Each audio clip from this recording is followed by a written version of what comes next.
പ്രിയപ്പെട്ട വിദ്യാർത്ഥികളെ, നമ്മുടെ 8ാം ക്ലാസ്സിലെ മാത്സിലെ രണ്ടാമത്തെ ചാപ്റ്ററാണ് ഇക്വേഷൻ സമവാക്യം എന്ന് പറയുന്നത്. അതിൽ തന്നെ ഒരു ടഫായിട്ടുള്ള ഒരൊറ്റ ചോദ്യം ഉണ്ടായിരുന്നു അല്ലേ, പക്ഷിയുടെ കണക്ക് എന്ന് പറയുന്ന ഒരു പക്ഷി റിപ്ലൈ കൊടുക്കുന്നത് നിങ്ങൾ എത്ര ആൾക്കാരുണ്ട് എന്ന് പക്ഷിയോട് ചോദിക്കുമ്പോൾ ആ മരത്തുമുള്ള പക്ഷി റിപ്ലൈ കൊടുക്കുന്ന രൂപത്തിലുള്ള ഒരു ചോദ്യം ഉണ്ടായിരുന്നു.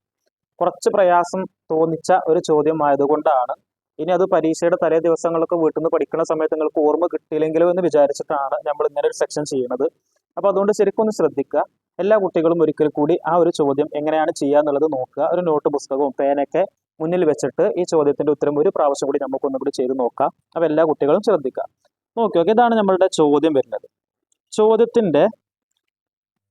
ചോദ്യം ശരിക്കും വായിക്കണം, അതിനുശേഷം ഇക്വേഷൻ ഉണ്ടാക്കണം. ഇക്വേഷൻ ഉണ്ടാക്കിയാൽ മാത്രം പോരാ, അത് ചെയ്യാൻ ഒരു പ്രത്യേക രൂപത്തിലാണ് ചെയ്യേണ്ടത്. അത് എങ്ങനെയാണെന്നുള്ളത് നോക്കി വെക്കാം നമുക്ക്. ആദ്യം ഇതാണ് നമ്മളുടെ ചോദ്യം.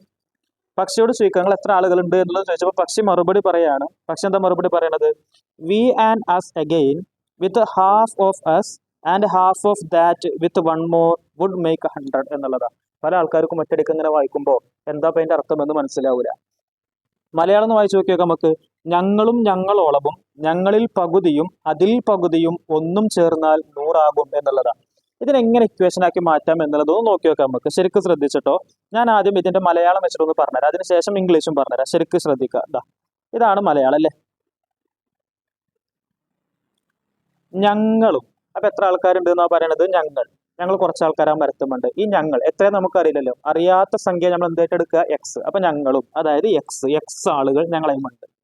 അതിന് പുറമെ പിന്നെ എന്തുണ്ട്? എക്സ് പ്ലസ് ഞങ്ങളോളവും എന്ന് പറഞ്ഞാൽ അപ്പൊ ഞങ്ങൾ 10 ആൾക്കാരുണ്ട്, അത്ര തന്നെ പിന്നെയും എന്ന് പറഞ്ഞാൽ എന്റെ അർത്ഥം എന്താ? 10 + 10 എന്നല്ലേ.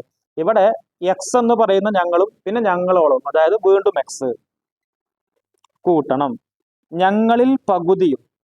ഇപ്പൊ ഞങ്ങൾ 10 ആൾക്കാരുണ്ടെങ്കിൽ അതിന്റെ പകുതി 5 എന്ന് പറയുന്നത് പോലെ അപ്പൊ ഇവിടെ എക്സ് ആൾക്കാരാണുള്ളത്. അപ്പൊ എക്സിന്റെ പകുതി എങ്ങനെ എഴുതാം നമ്മള്? പകുതി എന്ന് പറഞ്ഞാൽ ഞാൻ എപ്പോഴും പറയാറുണ്ട് ക്ലാസ്സിൽ /2 എന്നുള്ളതാണ്. x/2 കൂട്ടണം അതിൽ പകുതിയും അതായത് പകുതിയുടെ പകുതി. ശരിക്കും ശ്രദ്ധിക്കുക. പകുതി എന്ന് പറഞ്ഞാൽ x/2 എന്നാ. എന്നാ പകുതിയുടെ പകുതി എന്ന് പറഞ്ഞാൽ അതിന്റെ അർത്ഥം എന്തായിരിക്കും എന്നറിയോ? x/4 എന്നുള്ളതാണ്. അപ്പൊ പ്രത്യേകം ശ്രദ്ധിക്കുക. അതിൽ പകുതിയും എന്ന് പറഞ്ഞാൽ അതിന്റെ അർത്ഥം എന്താണ്? x/4 പ്ലസ് ഒന്നും ചേർന്നാൽ അപ്പൊ എത്ര കൂട്ടണം? 1. അതും ചേർന്നാൽ എത്രയാകുന്ന പറഞ്ഞത്? 100 ആകും എന്നുള്ളതാണ്. ഇതാണ് പക്ഷി മറുപടി പറഞ്ഞു കൊടുത്തത്. പക്ഷിക്ക് കറക്റ്റ് ആയിട്ടാണ് പറഞ്ഞു കൊടുത്ത, പ്രശ്നമൊന്നും ഉണ്ടായിരുന്നില്ല. പക്ഷെ പക്ഷി ഇങ്ങനെ പറഞ്ഞത് ഒരു PSC മോഡലൊക്കെ ഒരു ചോദ്യമാണിത്. ഇനി ഇത് ഒന്നുകൂടി ഞാൻ പറഞ്ഞുതരാം, ശരിക്കും ശ്രദ്ധിച്ചിട്ടോ. ഞങ്ങളും എന്ന് പറഞ്ഞാൽ ഞങ്ങൾ എക്സ് ആൾക്കാരുണ്ട്. ഞങ്ങളോളവും എന്ന് പറഞ്ഞാൽ വീണ്ടും എക്സ്. ഞങ്ങളിൽ പകുതി എന്ന് പറഞ്ഞാൽ എന്താണ്? x/2. അതേപോലെ തന്നെ അതിൽ പകുതിയും എന്ന് പറഞ്ഞാൽ പകുതിയുടെ പകുതിയും, അത് എത്ര വരിക? x/4. ഒന്നും ചേർന്നാൽ അത് കൂടി ഒന്നും കൂടിയും കൂട്ടിയാൽ എത്രയാകുന്ന പറഞ്ഞത്? 100 ആകും, = 100 എന്നാ പറഞ്ഞത്. ഇതിന്റെ ഇംഗ്ലീഷിലൊന്ന് നമുക്ക് അർത്ഥം വെച്ച് നോക്കി വെക്കാം. മരത്തും എത്ര ആൾക്കാരുണ്ട് എന്ന് ചോദിച്ചതിന്റെ മറുപടി പറഞ്ഞതാ. നോക്കി നോക്കാം ഇംഗ്ലീഷിൽ.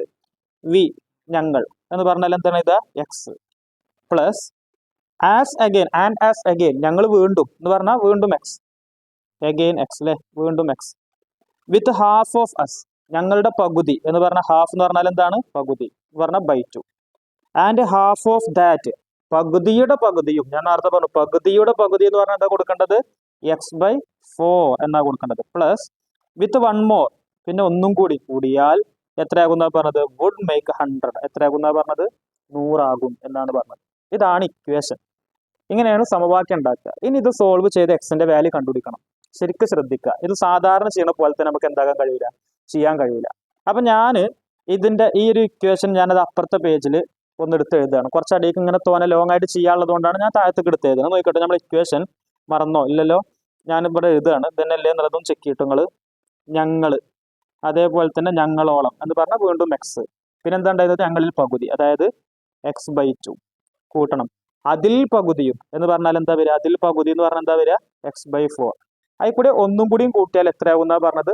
100 ആകും. ഇതല്ലേ നമ്മൾ ഇക്വേഷൻ ഉണ്ടായിരുന്നത്. ഇതിന് സോൾവ് ചെയ്യാൻ പോവുകയാണ്. ശരിക്കും ശ്രദ്ധിക്കുക. ഇതിലിപ്പോ ഞാൻ കളർ മാറ്റി തരാം, ഒന്നും കൂടി വ്യക്തമാവും.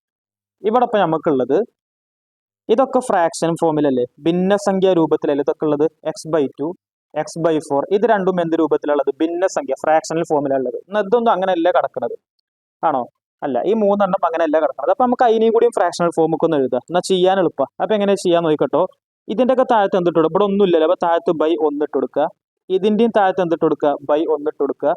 ഒന്നിന്റെ താഴത്തും എന്തിട്ട് കൊടുക്കുക, ഒന്നിട്ട് കൊടുക്കുക. അപ്പൊ വാല്യൂല് മാറ്റം വരില്ല, നമ്പറിൽ മാറ്റം വരില്ല. അത് ചെയ്യേണ്ട ഒരു എളുപ്പത്തിലുള്ള മെത്തേഡാട്ടോ പറയണത്. നമ്മൾ പല ആൾക്കാരും ഇത് ആദ്യമായിട്ട് കേൾക്കായിരിക്കും.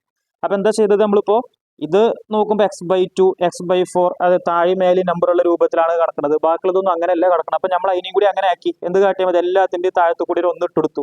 ഈ നീലയിൽ കാണുന്നതാണ് നമ്മൾ പുതിയത് ആഡ് ചെയ്തത്. ഫസ്റ്റ് സ്റ്റെപ്പ് അതാണ്. രണ്ടാമത്തെ സ്റ്റെപ്പ് ശരിക്കും ശ്രദ്ധിക്കുക. ഇതാണ് ഇതിൽ ഏറ്റവും പ്രധാനപ്പെട്ട സ്റ്റെപ്പ് എന്ന് പറയാം. ശരിക്കും നോക്കിക്കട്ടോ. ഇവിടെ താഴത്ത് എത്ര ഉള്ളത്, ഒന്നാണ്. ഇവിടെയും ഒന്നാണ്. ഇവിടെ 2ആണ്. ഇവിടെ 4ആണ്. ഇവിടെ 1ആണ്. ഇനിയാണ് ശ്രദ്ധിക്കണം, ഇതിൽ ഏറ്റവും വലിയ നമ്പർ ആരാ, 4ആണല്ലോ. ഏറ്റവും വലിയ നമ്പർ ഏതാണ്, ഇവിടെ 4ആണ്. ഏറ്റവും വലിയ നമ്പർ ആകുന്ന 4. ഇവിടെ നോക്കുമ്പോൾ 2ആണ്. ഇവിടെ ഒന്നുകളാണ് ഉള്ളത്. ഇനി നമുക്കിത് എന്ത് ചെയ്യണം എന്നറിയോ, ഈ 4നെ, ഇതാണല്ലോ ഏറ്റവും വലുത്, ഈ 4ലേക്ക് ബാക്കിയുള്ള എല്ലാ നമ്പറുകളെയും എത്തിക്കണം. എന്ന് പറഞ്ഞാൽ ഈ 1നെ എത്രയാക്കി മാറ്റണം, 4ആക്കി മാറ്റണം. ഈ 1നെയും എത്രയാക്കി മാറ്റണം, 4ആക്കണം. ഈ 2നെയും എത്രയാക്കി മാറ്റണം, 4ആക്കണം. ഈ 1നെയും എന്താക്കി മാറ്റണം, 4ആക്കി മാറ്റണം. എങ്ങനെ മാറ്റാൻ കഴിയും, ഞാനിതവിടെ എഴുതി തരാം. ശരിക്കും ശ്രദ്ധിക്കുക, നല്ലോണം ശ്രദ്ധിക്കുക. എന്താ 4 ആക്കണം എന്ന് പറയാനുള്ള കാരണം എന്താ, ഇവിടെ ഏറ്റവും വലിയ നമ്പർ 4ആണ്. അതുകൊണ്ട് അല്ലെ, ഇതിലുള്ള താഴത്തുള്ള ഏറ്റവും വലിയ നമ്പർ 4 ആയതുകൊണ്ടാണ് 4 ആക്കണം എന്ന് പറഞ്ഞാൽ. 6 ആണെങ്കിലോ എല്ലാതും നമ്മൾ എത്ര ആക്കി മാറ്റേണ്ടിയിരുന്നു, 6 ആക്കേണ്ടിയിരുന്നു. അപ്പൊ നോക്കിക്കോട്ടെ എങ്ങനെയാണ് അതിനെ അങ്ങനെ ആക്കി മാറ്റുക എന്നുള്ളതാണ് നമ്മൾ ചർച്ച ചെയ്യുന്നത്. ശരിക്കും നോക്കിക്കോ, ഞാൻ ഈ ബ്ലാക്കിൽ എഴുതി തരാം. 1നെ എങ്ങനെയാണ് 4 ആക്കി മാറ്റുക, ഇതിനെ 4 കൊണ്ട് ഗുണിച്ചാൽ പോരെ. താഴത്ത് 1 ഉള്ളതിനെ 4 കൊണ്ട് ഗുണിച്ചാൽ എന്തായിട്ട് മാറും, അത് 1 × 4 4 അല്ലേ, ആണ്. താഴത്ത് നമ്മൾ എന്താണോ ചെയ്യണത് അതന്നെ എന്ത് ചെയ്യേണ്ടി വരും, മേലെയും ചെയ്യേണ്ടി വരും. അതായത് ശരിക്കും ശ്രദ്ധിക്കുക, താഴത്ത് എന്താണോ ചെയ്യണത് അതന്നെ മേലെയും ചെയ്യേണ്ടി വരും. ഇപ്പൊ താഴത്ത് ഞാൻ ഈ 1നെ 4 ആക്കി അല്ലെ, 1നെ 4 ആക്കാൻ ഞാൻ 4 കൊണ്ട് ഗുണിക്കല്ലേ ചെയ്തത്. അതേപോലെ ഇപ്പൊ ഞാൻ എന്ത് ചെയ്യേണ്ടി വരും, മേലെയും അതിനെ 4 കൊണ്ട് ഗുണിക്കേണ്ടി വരും. അടുത്ത സ്റ്റെപ്പ് നോക്കിക്കട്ടോ. അടുത്ത സ്റ്റെപ്പിൽ ഇവിടെയും താഴത്ത് എന്താ ഉള്ളത്, 1 അല്ലേ ഉള്ളത്. ആ 1നെ 4 ആക്കണമെങ്കിൽ എന്ത് ചെയ്യണം, × 4 ചെയ്യണം. അപ്പൊ മേലെയും ഞാൻ എന്ത് ചെയ്യേണ്ടി വരും, ഇതിനെയും 4 കൊണ്ട് ഗുണിക്കേണ്ടി വരും. താഴെ എന്താണോ ചെയ്യുന്നത് അതേ പണി മേലെ എടുക്കേണ്ടി വരും. ഇനി അടുത്തത് നല്ലോണം ശ്രദ്ധിക്കുക. ഇവിടെ താഴത്ത് ഓൾറെഡി എന്താ ഉള്ളത്, 2 ഉള്ളത്. എത്ര ഉള്ളത്, 2ആണുള്ളത്. 2നെ ഏത് കൊണ്ട് ഗുണിച്ചാലാ 4 ആവുക, നമുക്ക് എത്ര ആക്കേണ്ടത്, താഴത്ത് ഫുള്ള് 4ആണ് ആക്കേണ്ടത്. അപ്പൊ എത്രയാണ് ഗുണിക്കേണ്ടത്, 2നെ 4 ആക്കണമെങ്കിൽ ഏത് കൊണ്ടാണ് ഗുണിക്കേണ്ടത്, 2 കൊണ്ടാണ് ഗുണിക്കേണ്ടത്. ശരിയല്ലേ. അപ്പൊ ഇവിടെ ഞാൻ എന്ത് ചെയ്യണം, 2 കൊണ്ട് ഗുണിക്കണം. താഴത്ത് ഞാൻ 2 കൊണ്ട് ഗുണിച്ചാൽ മേലെയും എന്തെന്നെ ചെയ്യണം, 2 കൊണ്ട് തന്നെ ഗുണിക്കണം. അടുത്ത സ്റ്റെപ്പിൽ ഇവിടെ നോക്കിയേക്കാം. ഇവിടെ എന്തെങ്കിലും ചെയ്യണോ, വേണ്ട. കാരണം താഴത്ത് ഓൾറെഡി 4 ആണ്. അതുകൊണ്ട് ഇനി ഇതിലൊന്നും ചെയ്യേണ്ട ആവശ്യമില്ല. എന്നാൽ ഇവിടെ ചെയ്യണം. കാരണം എന്താ, താഴത്ത് 4 അല്ല ഉള്ളത്. അപ്പൊ ഞാൻ ഇവിടെ താഴത്ത് 4 ആക്കണമെങ്കിൽ ഇവിടെ എന്ത് ചെയ്യണം, 4 കൊണ്ട് അതിനെ ഗുണിക്കണം. ഇതിന് താഴത്ത് 4 കൊണ്ട് ഗുണിച്ചാൽ മേലെയും എന്ത് ചെയ്യണം, 4 കൊണ്ട് ഗുണിക്കല് നിർബന്ധമാണ്. ഇതാണ് അടുത്തൊരു സ്റ്റെപ്പ്. ശരിക്കും ശ്രദ്ധിക്കുക. ഞാനിതാ ഒന്നും കൂടിയും പറഞ്ഞുതരാണ്, നല്ലപോലെ ശ്രദ്ധിച്ചോ എങ്ങനെ ഇത് കിട്ടണത് എന്നുള്ളത് ഒക്കെ വായിച്ചിട്ട് ഞാൻ ആദ്യമൊക്കെ ഒന്നും കൂടിയും പറഞ്ഞുതരാം. ശരിക്കും ശ്രദ്ധിക്കാൻ വേണ്ടിയിട്ടോ പറയണത്, വീണ്ടും വീണ്ടും ആവർത്തിച്ച് പറയണത്. എല്ലാ കുട്ടികളും ശരിക്ക് ശ്രദ്ധിക്കുക. നമ്മളെ ഇക്വേഷൻ ഉണ്ടായിരുന്നത് ഞങ്ങളും വീണ്ടും ഞങ്ങളിലെ, അതേപോലെ തന്നെ പിന്നെന്താ ഉണ്ടായിരുന്നത്, ഞങ്ങളിൽ പകുതി ഉണ്ടായിരുന്നു, പകുതിയുടെ പകുതി ഉണ്ടായിരുന്നു, അതിൽ കൂടെ ഒന്നും കൂടിയും കൂട്ടാനുണ്ടായിരുന്നു.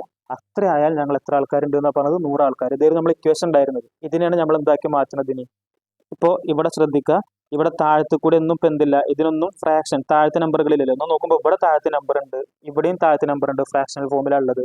പക്ഷെ ഇത് ഫ്രാക്ഷണൽ ഫോമിലല്ല. അപ്പൊ ഇതിനൊക്കെ നമ്മൾ എന്താക്കി മാറ്റാണ്, ഭിന്നസംഖ്യാ രൂപത്തിലേക്ക് ഫ്രാക്ഷണൽ ഫോമിലേക്ക് മാറ്റാൻ ആദ്യം ചെയ്തത്.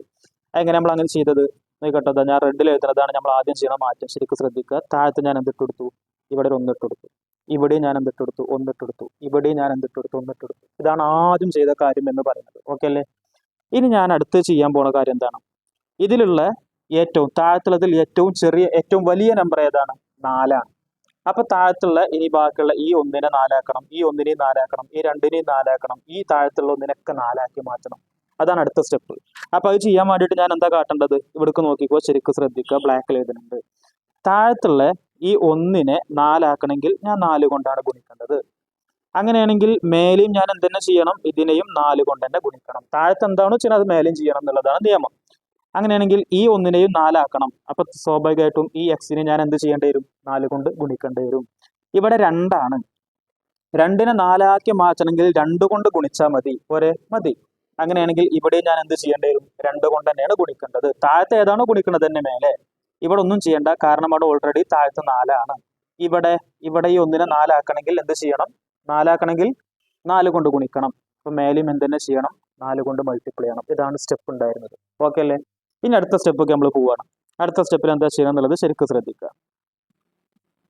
ഫസ്റ്റ് ഇവിടെ എക്സ് ഇൻറ്റു ഈ മേൽഭാഗത്തുള്ളത് അല്ലേ, മേൽഭാഗത്ത് എന്താണ് എക്സ് ഇൻറ്റു 4 എന്ന് പറഞ്ഞാൽ അതിൻ്റെ അർത്ഥം എന്താണ്? 4x 4x 4 ഇൻറ്റു എക്സ് എന്ന് പറഞ്ഞാൽ 4x ബൈ 1 ഇൻറ്റു 4 പറഞ്ഞാൽ 4 പ്ലസ് അടുത്തത് ഇവിടെ എക്സ് ഇൻറ്റു 4 എന്ന് പറഞ്ഞാൽ എത്ര വരിക?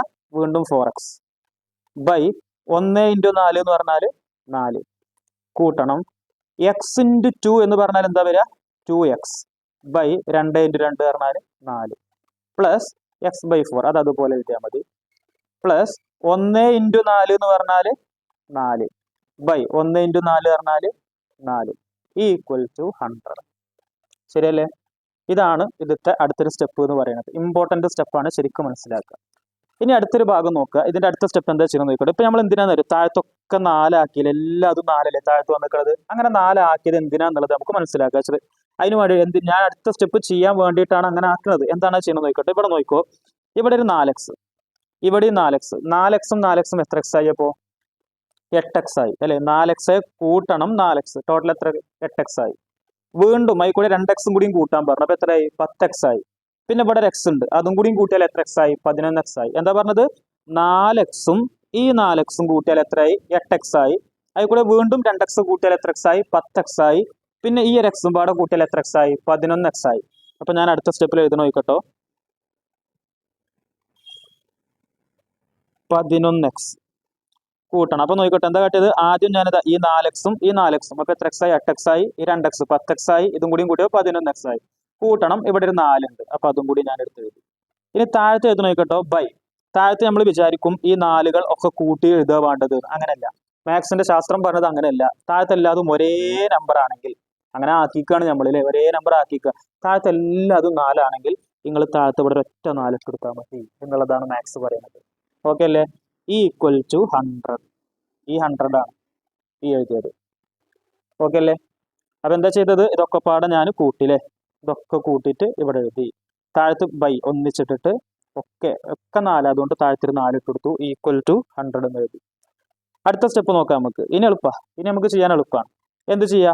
ഈ ബൈ 4നെ അങ്ങോട്ട് കൊണ്ടുപോവുക, ഈക്വൽ ടു അങ്ങോട്ട് കൊണ്ടുപോവാ. ബൈ 4നെ ബൈ അപ്പുറത്ത് പോകുമ്പോൾ എന്തായിട്ടാ മാറുക? ഇൻറ്റു ആയിട്ട് മാറും. പ്ലസ് അപ്പുറത്ത് പോകുമ്പോൾ എന്തായിട്ട് മാറും? മൈനസ് ആയിട്ട് മാറും. ഇവിടെ ആദ്യം കൊണ്ടുപോകാനുള്ളത് ഈ ബൈ 4നെയാണ്. ബൈ 4 അങ്ങോട്ട് കൊണ്ടുപോകുമ്പോൾ എന്തായിട്ട് മാറും? ഇൻറ്റു 4 ആയിട്ട് മാറും. അപ്പൊ നമുക്ക് അടുത്ത സ്റ്റെപ്പിൽ അല്ലെ, അടുത്ത സ്റ്റെപ്പിൽ ഇതാ ഈ ബൈ 4നെയാണ് കൊണ്ടുപോകണത്. അപ്പൊ ബാക്കിയുള്ളത് ഞാൻ താഴത്തേക്ക് അടിക്ക് ഇറക്കി എഴുതുകയാണ്. പിന്നെ എന്താ ഉണ്ടാവുക? ഇവിടെ 11x പ്ലസ് 4 അത് മാത്രമേ അവിടെ ഉണ്ടാവുക. ഈക്വൽ ടു 100 അവിടെ ഉണ്ട്. ഈ ബൈ 4 അങ്ങോട്ട് കൊണ്ടുപോകുമ്പോൾ എന്തായിട്ടാണ് മാറുന്നത്? ഇൻറ്റു 4 ആയിട്ടാണ് മാറുക. ശരിയല്ലേ? അടുത്ത സ്റ്റെപ്പിൽ ഞാൻ വീണ്ടും ഈ 11x അതുപോലെ എഴുതി, പ്ലസ് 4 അതുപോലെ എഴുതി. ഈക്വൽ ടു 100 ഇൻറ്റു 4 എന്ന് പറഞ്ഞാൽ എത്ര നമുക്ക് അറിയില്ലേ? 400 ആണ്. ശരിയല്ലേ? 400 ആണ്. അടുത്ത സ്റ്റെപ്പിൽ നമുക്ക് കണ്ടെത്തേണ്ടത് x ആണ്. അപ്പൊ ഇവിടുന്ന് ഓരോരുത്തരായിട്ട് ഇങ്ങനെ കൊണ്ടുപോകണം. അപ്പൊ അടുത്ത് ഞാൻ ഇവിടുന്ന് ആരെ കൊണ്ടുപോകണത്? ഈ പ്ലസ് 4നെ അങ്ങോട്ട് കൊണ്ടുപോവുക. അപ്പൊ എന്തായിട്ട് മാറും? പ്ലസ് അങ്ങോട്ട് കൊണ്ടുപോകുമ്പോൾ എന്തായിട്ട് മാറും? മൈനസ് ആയിട്ട് മാറും. അപ്പൊ 11x പ്ലസ് 4 അങ്ങോട്ട് കൊണ്ടുപോകും. അപ്പം എഴുതണില്ല, ഇവിടെ എഴുതണില്ല. ഈക്വൽ ടു 400 ഓൾറെഡി അവിടെ ഉണ്ട്. പ്ലസ് 4 അങ്ങോട്ട് കൊണ്ടുപോകുമ്പോൾ എന്തായിട്ട് മാറും? മൈനസ് 4 ആയിട്ട് മാറും. അടുത്ത സ്റ്റെപ്പിൽ ഞാൻ വീണ്ടും 11x ഈക്വൽ ടു 400ൽ നിന്ന് 4 കുറച്ചാൽ ബാക്കി എത്ര ഉണ്ടാവുക? 396. ശരിയല്ലേ? ഞാൻ നിങ്ങളോട് എപ്പോഴും ക്ലാസ് എന്ന് പറയാറുണ്ട്, ഇവിടെ 11ന്റെയും എക്സിന്റെയും ഇടയിൽ ആരുമില്ലെങ്കിൽ അവിടെ ആരുണ്ട് എന്നുള്ളതാണ് എൻ്റെ അർത്ഥം. ഇൻറ്റുണ്ട് എന്നുള്ളതാണ്. ആരുമില്ലെങ്കിൽ ആരുണ്ട് അവിടെ? ഇൻറ്റുണ്ട് എന്നുള്ളതാണ്. അപ്പൊ നമ്മൾ ഞാൻ അടുത്തത് കൊണ്ടുപോകാം. എക്സ് അല്ലേ കണ്ടെത്തണ്ട. അപ്പൊ ഓരോരുത്തരായിട്ട് ഇങ്ങനെ കൊണ്ടുപോകാം. അപ്പൊ ഞാൻ അടുത്തത് ആരെ കൊണ്ടുപോകാനുള്ളത്? ഇൻറ്റു 11നെയാണ് കൊണ്ടുപോകാനുള്ളത്. അപ്പൊ നമുക്ക് എന്ത് കിട്ടും? ബാക്കി എക്സ് ഈക്വൽ ടു ഇവിടെ 396 ഉണ്ട്. ഈ ഇൻറ്റു 11നെ അങ്ങോട്ട് കൊണ്ടുപോകും. അപ്പൊ എന്തായിട്ട് മാറും? അത് ബൈ 11 ആയിട്ട് മാറും. ഞാനിതാ ഇവിടെ എഴുതി തരാട്ടോ ബാക്കി. ഇപ്പൊ എന്താ നമുക്ക് കിട്ടിയത്? X equal to 396 by 11. ഇത് ചെയ്ത് നോക്കിയാൽ നമുക്ക് എന്ത് കിട്ടും? എക്സ് ഈക്വൽ ടു 396 ബൈ 11 എങ്ങനെ ചെയ്യാന്നുള്ളത് അറിയില്ലേ? 396നെ 11 കൊണ്ട് ഹരിക്കുക. 11ന്റെ ഗുണനപ്പട്ടിക എളുപ്പമല്ലേ? 11 ഗുണനപ്പട്ടിക എങ്ങനെ? 11, 22, 33, 44, 66 അങ്ങനെ പോലെ. അപ്പൊ എളുപ്പം ചെയ്യാൻ കിട്ടും. അങ്ങനെ ചെയ്ത് കഴിഞ്ഞാൽ നമുക്ക് ഉത്തരം എത്രയെന്ന് കിട്ടും? 36, 36 എന്ന് കിട്ടും. അപ്പൊ ആ മരത്തുമുണ്ടായിരുന്ന പക്ഷികളുടെ എണ്ണം എത്രയാണ്? 36 ആണ്. ഇതിൽ എവിടെയെങ്കിലും ഡൗട്ടുകൾ ഉണ്ടെങ്കിൽ, എന്തെങ്കിലും സംശയങ്ങൾ ഉണ്ടെങ്കിൽ ചോദിക്കുക, മനസ്സിലാക്കുക കേട്ടോ.